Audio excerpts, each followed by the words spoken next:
नमस्कार दोस्तों, study journal में आप सभी का स्वागत है। हम पढ़ने वाले हैं करंट अफेयर्स जो सभी कॉम्पिटिटिव एग्जाम्स के लिए बहुत ही महत्वपूर्ण है, जैसे लेखपाल, यूपीपी, जूनियर असिस्टेंट आदि के लिए। तो क्लास को पूरा देखिएगा। आइए देखते हैं आज के 15 महत्वपूर्ण प्रश्नों को। आज है 29 मार्च। आज का पहला प्रश्न है, QS world university ranking by subject 2026 के अनुसार कौन सा भारतीय संस्थान 6 विषयों में शीर्ष 50 में जगह बनाकर सर्वश्रेष्ठ प्रदर्शन करने वाला बना है?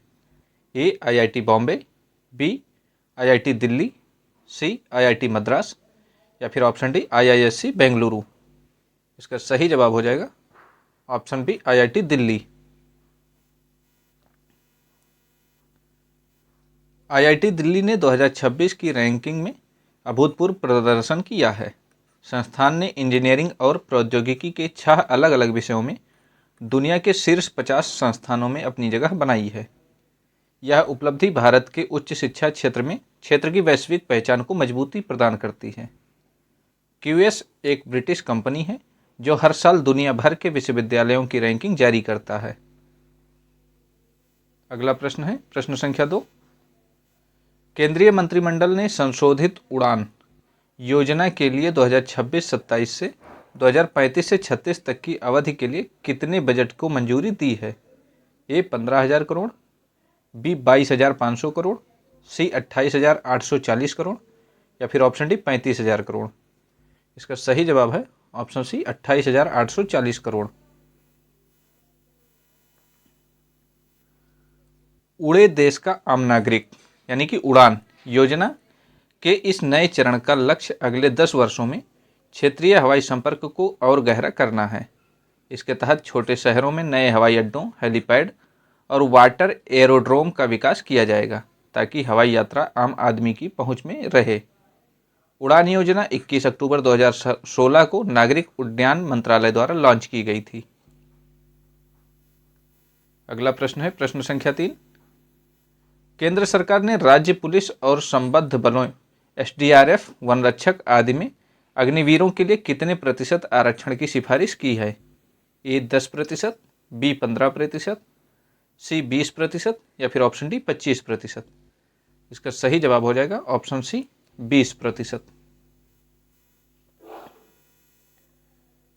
केंद्र सरकार ने राज्यों को सलाह दी है कि वे 4 साल की सेवा पूरी करने वाले अग्निवीरों के लिए अपनी पुलिस भर्तियों में 20% कोटा आरक्षित करें।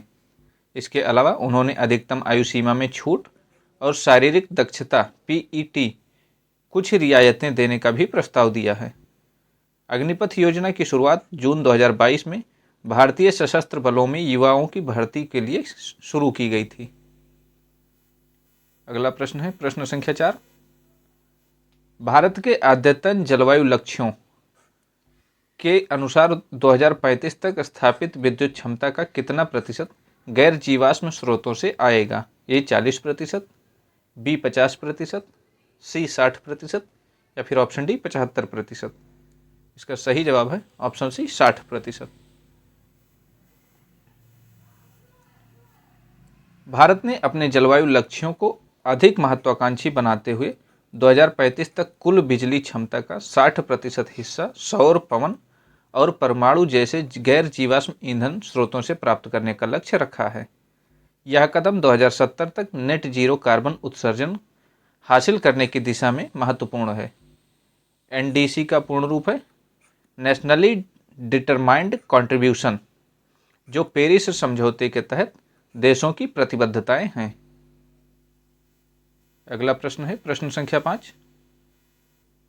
दिल्ली सरकार द्वारा आयोजित पहले अंतर्राष्ट्रीय फिल्म महोत्सव में लाइफ टाइम अचीवमेंट पुरस्कार से किसे सम्मानित किया गया है? ए अमिताभ बच्चन और रेखा, बी एन बालकृष्ण, शर्मिला टैगोर और धर्मेंद्र, सी रजनीकांत और हेमा मालिनी या फिर ऑप्शन डी शाहरुख खान और काजोल। इसका सही जवाब है option B N Balakrishna, Sharmila Tagore और धर्मेंद्र। भारत मंडपम में आयोजित इस महोत्सव में भारतीय सिनेमा में दशकों तक योगदान देने के लिए इन 3 दिग्गजों को सम्मानित किया गया। यह दिल्ली सरकार की अपनी तरह की पहली अंतर्राष्ट्रीय फिल्म का पहल है, जिसका उद्देश्य राजधानी में सांस्कृतिक पर्यटन को बढ़ावा देना है। भारत मंडपम नई दिल्ली के प्रगति मैदान में स्थित एक अत्याधुनिक कन्वेंशन सेंटर है, जहां G20 शिखर सम्मेलन का आयोजन भी हुआ था। अगला प्रश्न है प्रश्न संख्या 6। किस भारतीय स्पेस स्टार्टअप ने अग्निलेट नामक दुनिया के पहले 3D printed single piece rocket engine का सफल परीक्षण किया? A Skyroot Aerospace, B Pixel, C Agnikul Cosmos या फिर ऑप्शन डी ध्रुव स्पेस। इसका सही जवाब हो जाएगा option C Agnikul Cosmos.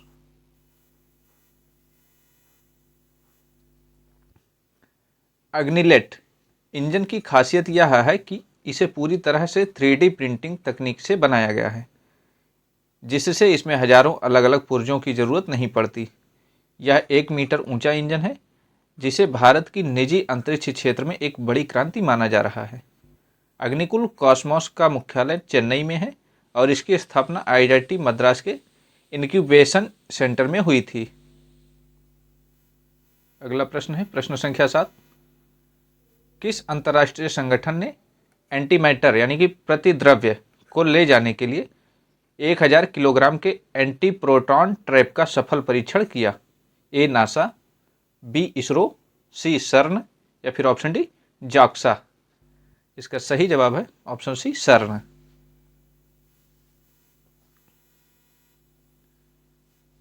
Antimatter बहुत अस्थिर होता है और सामान्य पदार्थ के संपर्क में आते ही नष्ट हो जाता है।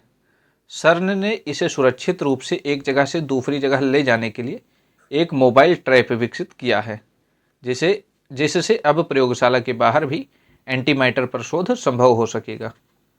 सर्न की स्थापना 1954 में हुई थी और इसकी विश्व प्रसिद्ध प्रयोगशाला स्विट्जरलैंड और फ्रांस की सीमा पर स्थित है।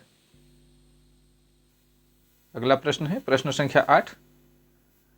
राष्ट्रीय इंडोर एथलेटिक्स चैंपियनशिप में पुरुषों की 60 मीटर दौड़ में 6.60 सेकंड का नया रिकॉर्ड किसने बनाया है? ए अमिया कुमार मलिक, बी गुरिंदर वीर सिंह, सी हिमा दास या फिर ऑप्शन डी अविनाश साबले। इसका सही जवाब है ऑप्शन बी गुरिंदर वीर सिंह। पंजाब के फर्राटा धावा गुरिंदर वीर सिंह ने इंडोर एथलेटिक्स में अपनी गति का लोहा मनवाते हुए 6.60 सेकंड का समय निकालकर नया राष्ट्रीय इंडोर रिकॉर्ड कायम किया। उन्होंने इस रेस में स्वर्ण पदक जीतकर अपनी श्रेष्ठता सिद्ध की। Athletics federation of India Bharat में एथलेटिक्स के लिए शासी निकाय है। अगला प्रश्न है प्रश्न संख्या 9। हाल ही में नई दिल्ली में लॉन्च किया गया प्रिज्म SG पोर्टल किन मंत्रालयों की एक संयुक्त पहल है? नई दिल्ली में लॉन्च किया गया है। ए शिक्षा और कौशल विकास मंत्रालय, बी रेल मंत्रालय और सड़क परिवहन एवं राजमार्ग मंत्रालय, सी रक्षा मंत्रालय और गृह मंत्रालय या फिर ऑप्शन डी वित्त और वाणिज्य मंत्रालय। इसका सही जवाब हो जाएगा ऑप्शन बी रेल मंत्रालय और सड़क परिवहन एवं राजमार्ग मंत्रालय। प्रिज्म SG का उद्देश्य रेल और सड़क परियोजनाओं के बीच बेहतर समन्वय स्थापित करना है। इस पोर्टल के माध्यम से पुलों, ओवरब्रिज और साझा बुनियादी ढांचा विकास परियोजनाओं की योजना और निष्पादन में लगने वाले समय और लागत को कम किया जा सकेगा। वर्तमान में नितिन गडकरी सड़क परिवहन मंत्री हैं और अश्विनी वैष्णव रेल मंत्री हैं। अगला प्रश्न है प्रश्न संख्या 10। वर्तमान में चर्चा में रहा लेबनान देश किस सागर के पूर्वी तट पर स्थित है? ए लाल सागर, बी काला सागर, सी कैस्पियन सागर या फिर ऑप्शन डी भूमध्य सागर। इसका सही जवाब है ऑप्शन डी भूमध्य सागर।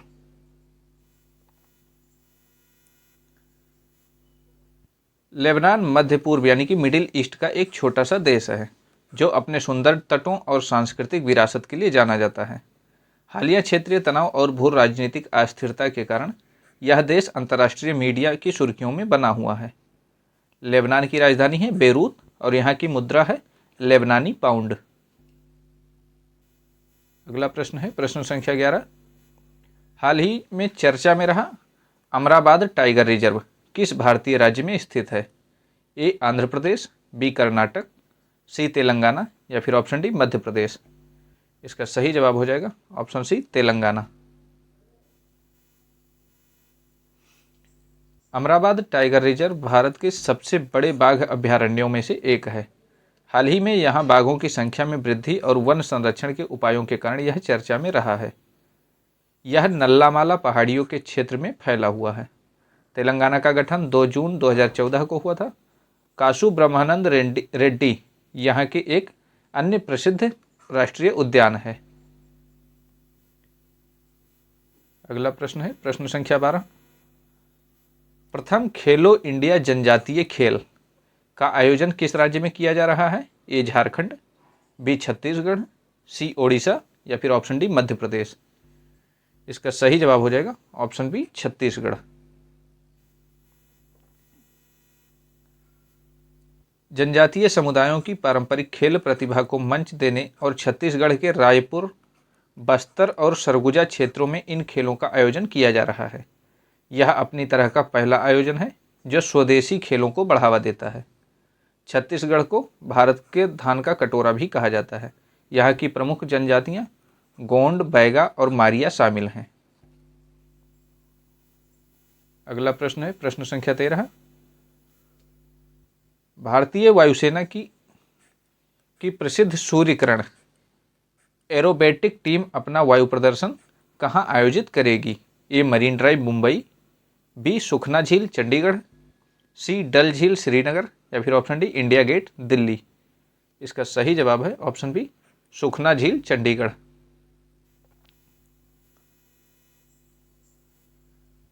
सूर्यकिरण टीम ने अपने रोमांचक हवाई करतबों के लिए जानी जाती है।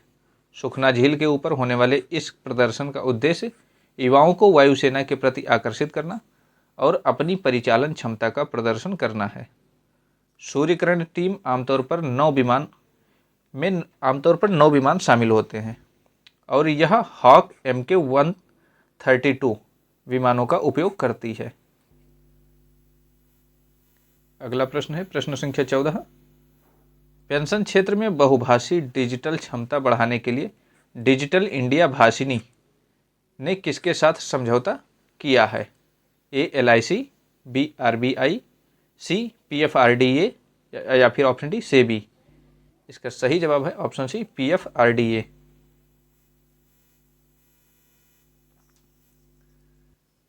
इस समझौते के तहत पेंशनधारक अब अपनी स्थानीय भाषा में पेंशन संबंधी सेवाओं का लाभ उठा सकेंगे। भाषिनी का AI आधारित अनुवाद इंजन पेंशनरों के लिए जटिल नियमों और प्रक्रियाओं को समझना आसान बनाएगा। ब्रह्मोस भारत और रूस का संयुक्त उपक्रम है। ये कहाँ से आ गया भाई, इसको नहीं होना चाहिए था। चलिए ठीक है। अगला प्रश्न है आज का अंतिम प्रश्न, प्रश्न संख्या 15।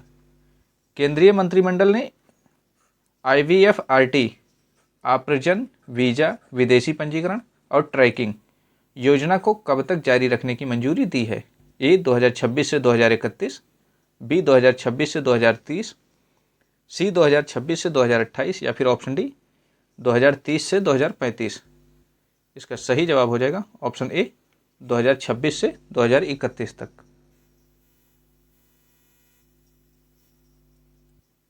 IVFRT योजना का मुख्य उद्देश्य एक सुरक्षित और एकीकृत वीजा आव्रजन प्रणाली विकसित करना है। यह योजना विदेशी नागरिकों के आगमन, पंजीकरण और उनके प्रवास की निगरानी को डिजिटल रूप से सुव्यवस्थित करने में मदद करती है ताकि राष्ट्रीय सुरक्षा सुनिश्चित हो सके। यह योजना गृह मंत्रालय यानी कि मिनिस्ट्री ऑफ होम अफेयर्स के अंतर्गत काम करती है। पिछले दिनों का अभ्यास प्रश्न देख लेते हैं। अनमोल योजना,